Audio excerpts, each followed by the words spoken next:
Hey, welcome to 1500ESPN.com. I'm Derek Wetmore, and this is Vikings analyst Andrew Kramer. We're going to break down, preview the Vikings-Bucs game coming up for this Sunday. If you enjoy the video, if you enjoy any of the content, the analysis, the observations, check out the Purple Podcast, because we'll be doing all of this stuff on the Purple Podcast, too, in even greater depth. Usually we go like 25 to 30 minutes on those. Even if you don't enjoy it, I'd say you should still click on it and check it out anyways. Yeah, because it's great stuff. It's mostly just him ripping on me and then us both analyzing the Vikings. But we'll talk on this video about Teddy Bridgewater, kind of his opportunity to bounce back after a 2-interception game against a pretty porous defense down there in Tampa Bay. We'll also touch quickly on old friend Leslie Frazier, who's now defensive coordinator there under Lovie Smith.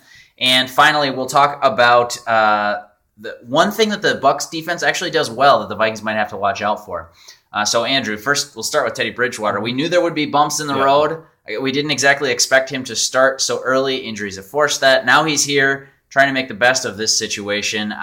What opportunities is he presented with against a Tampa Bay defense that's given up tons of points and yards this year? Yes, Tampa Bay is giving up 34 points per game, which that's a lot. If you watched the Vikings last year, you know that's a lot of points. Yeah.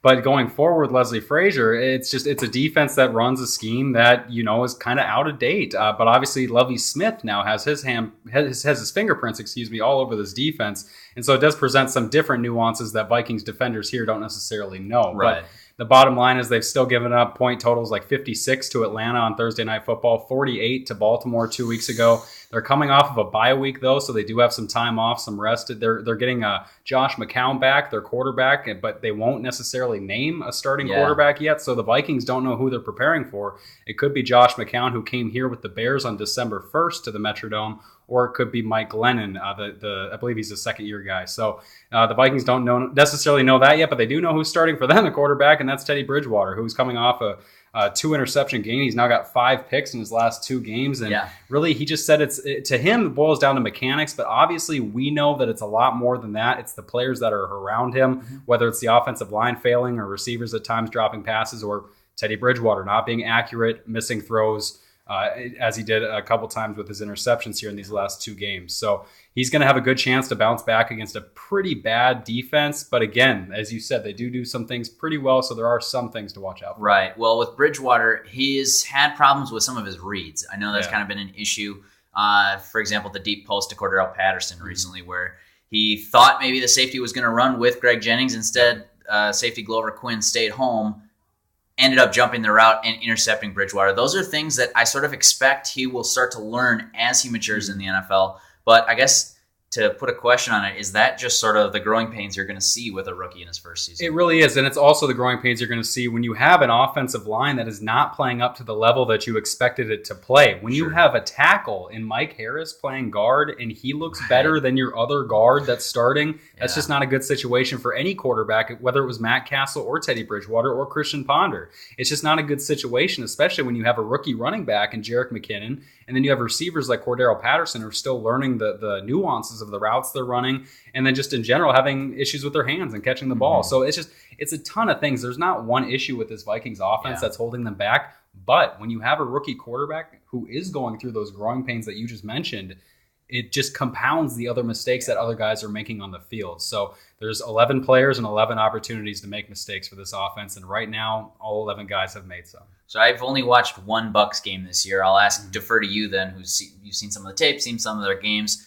With former Vikings head coach Leslie Frazier running their defense, what have you seen from them? And I guess maybe something that's different from what the Vikings, you mentioned that with Lovie Smith involved too, it's a little bit different. I only saw that Thursday night game where they got waxed by the Falcons. What have you seen that Leslie Frazier's taken down in Tampa Bay? Just the different, from what Leslie didn't bring down in Tampa Bay that I think maybe Lovie Smith had a hand in, is things like the pressure packages, the blitzes that Tampa Bay likes to run. These aren't things that necessarily Leslie Frazier did when he was in Minnesota. Leslie liked to rely on his front four more. He liked to rely on his defensive line. Well, Lovie Smith is more of a guy that likes to mix things up, bring defensive backs into it. They signed a guy like Alteron Werner this offseason. They brought in Michael Johnson, the former Bengals defensive end from Mike Zimmer's days over in Cincinnati. So there are some familiar pieces over there, and there are some familiar schemes over there, but there are different things that they do. It's just this year it hasn't necessarily worked because they've given up so many points to different teams.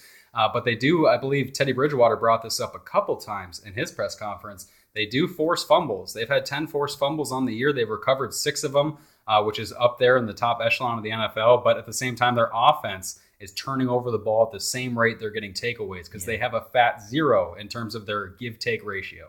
That is the one thing I was going to bring up that they do well is forcing those fumbles. Anything the Vikings have to, be cognizant of. I feel like you go into every week thinking, okay, we don't want to put the ball on the ground. Well, the Vikings don't fumble it much, really. Yeah. Matt Asiata's fumble in Green Bay was the first of the season, and I don't believe they've had any. They haven't lost a fumble since then, right? They haven't lost a fumble since then. They've had the ball poked out of Bridgewater's hands a few times because of poor protection. But other than that, there haven't been many issues on this offense in terms of fumbles.